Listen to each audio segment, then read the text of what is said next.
রাকসু নির্বাচনে ছাত্র শিবিরের নিরঙ্কুশ জয় নিয়ে চলছে নানা সমীকরণ, বিশ্লেষণ ও আলোচনা সমালোচনা। পরাজিত প্যানেল এবং স্বতন্ত্র প্রার্থীরা শিবিরের গুপ্ত রাজনৈতিক কৌশলের মাধ্যমে ভোটারদের বিভ্রান্ত করার অভিযোগ করলেও তা অভিযোগ অস্বীকার করেছে ছাত্র শিবির। বিশ্লেষকরা বলছেন, শিবিরের কৌশলের কাছে অন্যদের পরাজয় হয়েছে।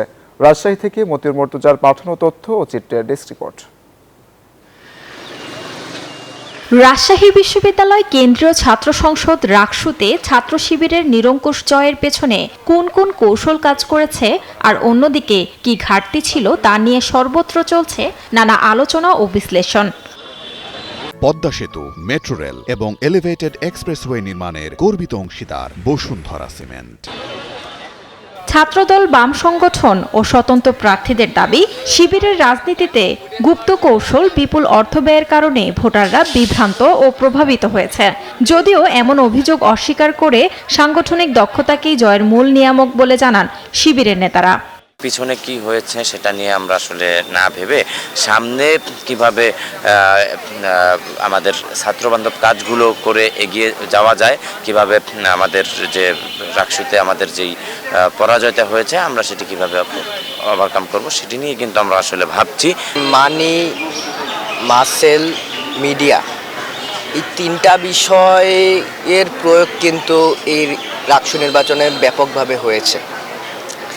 তো এই তিনটার একটাও কিন্তু আমাদের ছিল না। ভোটারদের যে সন্তুষ্টির যে আইটেমগুলো অন্যান্য রাজনৈতিক দলগুলা বিশাল একটা অঙ্কের টাকা খরচ করে দিছে, সেটা দিতে না পারাই স্বতন্ত্রটা আসলে অনেকটা পিছিয়ে গেছে বলা যায়। আমার যে ম্যান পাওয়ার আছে তারা খুব ডেডিকেটেডলি কিন্তু এখানে কাজ করছে, কিন্তু পক্ষান্তরে অন্যান্য দলকে যদি আপনারা দেখি যে তাদের যে অভ্যন্তরীণ দলীয় কন্দোলন, যে গ্রুপিং, এক গ্রুপ আর এক গ্রুপকে না চাওয়া, এটাও কিন্তু তাদের একটা এই যে তাদের যে পরাজয়, এটার পিছনে তাদেরও কিন্তু এটা একটা অন্যতম কারণ। সাধারণ শিক্ষার্থীরা জানান, যেসব প্রার্থী তাদের কাছে পৌঁছেছে এবং জয়ের সম্ভাবনা যাদের বেশি ছিল তাদেরই ভোট দিয়েছেন। আমার প্রার্থী যাকে ভালো লেগেছে, যাকে মনে হয়েছে যে এই পদে সে যোগ্য, তাকে ভোট দেওয়ার আমরা চেষ্টা করেছি। মানুষের কাছে অ্যাকসেপ্টেন্স কত, সে আমার আসলে প্রতিনিধিত্ব করতে পারবে কিনা, সেই গুণাবলীগুলো কথা চিন্তা করে আমরা ভোটগুলো দিচ্ছি। মোটামুটি যারা অ্যাপ্রোচ করছে আমাদেরকে তাদেরই দিছি, এমন ছিল না যে আমরা সবাই আসছে, সবাই অ্যাপ্রোচ করছে তাদের মধ্যে থেকে আমরা বিচার করে তারপর দিছি, এরকম কিছু ছিল না। ছাত্র শিবিরের বহুমাত্রিক কৌশলের কাছে অন্যদের পরাজয় হয়েছে বলে মনে করেন বিশ্লেষকরা। ছাত্রদলে আসলে খুব বেশি নির্দিষ্ট খুব বেশি তারা বিতাড়িত অবস্থায় ছিল কিংবা তাদের কার্যক্রম চালাতে পারে না। আর যে সংগঠন থেকে বেশি পাশ করছে তারা সরাসরি সেই সংগঠনের সমর্থনের কথা না বললেও একটা ব্যানারের নাম বলছে, এটা তাদের কৌশলের অংশ ছিল, সেটা ছাত্রদল করতে পারে না।